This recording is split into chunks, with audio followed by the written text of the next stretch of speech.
এখানে শুনবেন আমাদের স্থানীয় বাংলা সংবাদ। আসসালামু আলাইকুম। সন্ধে ৭টা বাংলাদেশ বেতার সিলেট সংবাদ পড়ছি শাহনাজ শিলা। জাতীয় সংসদের 2024-25 অর্থবছরের জন্য 7,97,000 কোটি টাকার জাতীয় বাজেট পাশ হয়েছে। আজ স্পিকার শিরিন শারমিন চৌধুরীর সভাপতিত্বে অনুষ্ঠিত সংসদ অধিবেশনে এ বাজেট কণ্ঠভোটে পাশ হয়। বাজেট কার্যকর হবে আগামীকাল থেকে। এর আগে রাষ্ট্রপতির সম্মতির সাপেক্ষে নির্দিষ্টকরণ আইন গেজেট আকারে প্রকাশিত হবে। গতকাল বিকেলে সংসদে অর্থ বিল উত্থাপন করেন অর্থমন্ত্রী আবুল হাসান মাহমুদ আলী এবং পরে সেটি সংসদে পাশ হয়। অর্থমন্ত্রী ৬ জুন জাতীয় সংসদে টেকসই উন্নয়নের পরিক্রমায় স্মার্ট বাংলাদেশের স্বপ্নযাত্রা স্লোগান সম্বলিত এ বাজেট পাশ করেন। এর আগে সংসদ নেতা প্রধানমন্ত্রী শেখ হাসিনা ও অর্থমন্ত্রী আবুল হাসান মাহমুদ আলী 2024-25 অর্থবছরের বাজেটের উপর বক্তব্য রাখেন। বাজেটের উপর প্রধানমন্ত্রী, বিরোধী দলীয় নেতা ও অর্থমন্ত্রী সহ 236 জন এমপি বক্তব্য রাখেন। গত 11 জুন থেকে আলোচনায় অংশ নেন আওয়ামী লীগ, জাতীয় পার্টি, অন্যান্য দল ও স্বতন্ত্র এমপিরা। সিলেট বোর্ড ছাড়া দেশের সকল শিক্ষা বোর্ডে আজ থেকে একযোগে শুরু হয়েছে এইচএসসি ও সমমানের পরীক্ষা। প্রতিদিন সকাল 10টা থেকে শুরু হয়ে পরীক্ষা চলবে দুপুর 1টা পর্যন্ত। প্রথম দিন হবে বাংলা প্রথম পত্রের পরীক্ষা। লিখিত পরীক্ষা শেষ হবে 11 আগস্ট এবং 12 আগস্ট থেকে 21 আগস্টের মধ্যে ব্যবহারিক পরীক্ষা শেষ করতে হবে।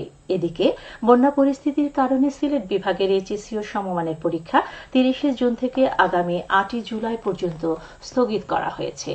আন্তঃশিক্ষা বোর্ড সমন্বয় কমিটির সভাপতি ও ঢাকা শিক্ষা বোর্ডের চেয়ারম্যান অধ্যাপক তপন কুমার সরকার আজ গণমাধ্যমে একথা জানান। তিনি বলেন, স্থগিত পরীক্ষাগুলো 11 আগস্টের পরে নেওয়া হবে। এর আগে বন্যা পরিস্থিতির কারণে সিলেট বিভাগের এইচএসসি ও সমমানের পরীক্ষা 8 জুলাই পর্যন্ত স্থগিত করে বিজ্ঞপ্তি প্রকাশ করে আন্তঃশিক্ষা বোর্ড।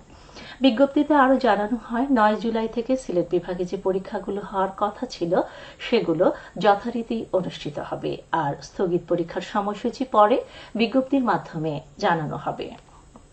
স্বচ্ছ ভূমি সেবা নিশ্চিতকরণে সফটওয়্যারের ব্যবহার, রাজস্ব কর্মকর্তা কর্মচারীদের দায়িত্ব ও কর্তব্য শীর্ষক প্রি ওরিয়েন্টেশন প্রশিক্ষণ অনুষ্ঠিত হয়েছে আজ হবিগঞ্জ কালেক্টরেটে।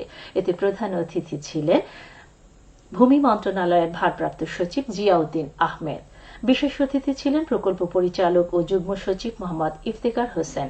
এতে সভাপতিত্ব করেন জেলা প্রশাসক মোসাম্মদ জিলুফা সুলতানা। প্রশিক্ষণে উপস্থিত ছিলেন উপসচিব মোহাম্মদ আব্দুল লতিফ ও সেলিম আহমেদ। ভূমি ব্যবস্থাপনা অটোমেশন প্রকল্প ও জেলা প্রশাসন যৌথভাবে এর আয়োজন করে। সুনামগঞ্জে 3 দিনব্যাপী শাস্ত্রীয় ও সৃজনশীল নৃত্য প্রশিক্ষণ শুরু হয়েছে। জেলা শিল্পকলা একাডেমি হাসন রাজা মিলনায়তনে আজ সকালে এই প্রশিক্ষণের উদ্বোধন করেন পৌর মেয়র নাদের বক্ত। এতে সুনামগঞ্জ পৌর শহর ও জেলার বিভিন্ন উপজেলার 80 জন নৃত্যশিল্পী ও শিক্ষার্থী অংশ নিচ্ছেন।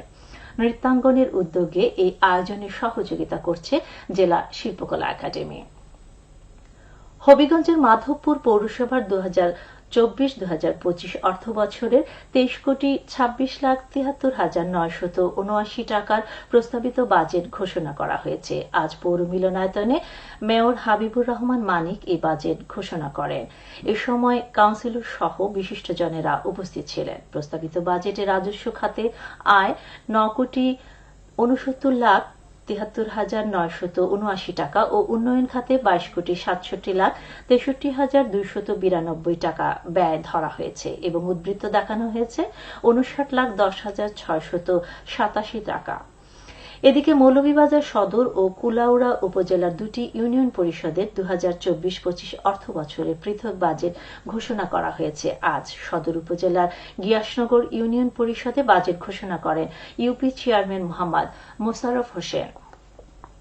বাজেটে আয় ধরা হয়েছে প্রায় 4,68,00,000 48 লাখ টাকা এবং ব্যয় ধরা হয়েছে প্রায় 4,42 লাখ টাকা। উদ্বৃত্ত দেখানো হয়েছে 6 লাখ টাকা। অপরদিকে কুলাউড়া উপজেলার ভাটেরা ইউনিয়ন পরিষদে বাজেট ঘোষণা করেন UP chairman AKM Nazrul Islam.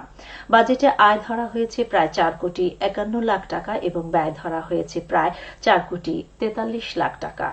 উদ্বৃত্ত দেখানো হয়েছে 8 লাখ টাকা।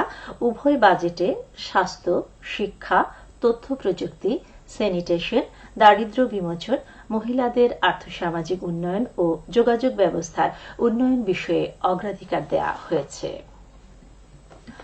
অবৈধ স্থাপনা উচ্ছেদ এবং পরিচ্ছন্নতা অভিযান পরিচালিত হয়েছে আজ মৌলভীবাজারের শ্রীমঙ্গল পৌর এলাকায়। মেয়র মোহাম্মদ মহসিন মিয়া মধুর নির্দেশনায় শহরের station road, college road, Bhanugachh road সহ বিভিন্ন সড়ক থেকে অবৈধ স্থাপনা উচ্ছেদ এবং ফুটপাত দখলমুক্ত করা হয়। একই সাথে শহরের বিভিন্ন সড়কে পরিচ্ছন্নতা অভিযান পরিচালনা করা হয়। শহরকে যানজট মুক্ত রাখতে এবং শহরের সৌন্দর্য বর্ধনের লক্ষ্যে এই অভিযান অব্যাহত থাকবে বলে জানান সংশ্লিষ্টরা। সবশেষে আবহাওয়া। আজ সকাল 9টা থেকে পরবর্তী 72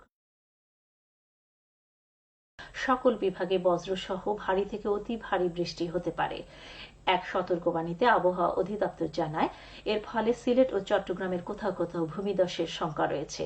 এদিকে রাত 1টা পর্যন্ত পূর্বাভাসে বলা হয়েছে সিলেট সহ পার্শ্ববর্তী এলাকায় দক্ষিণ পশ্চিম দিক থেকে অস্থায়ীভাবে ঘণ্টায় সর্বোচ্চ 60 কিলোমিটার বেগে দমকা থেকে ঝড়ো হাওয়া বয়ে যেতে পারে।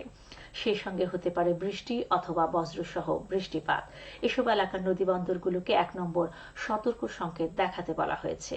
আজ সিলেটের সর্বোচ্চ তাপমাত্রা ছিল 30.5 ডিগ্রি সেলসিয়াস এবং সর্বনিম্ন 26.5 ডিগ্রি সেলসিয়াস।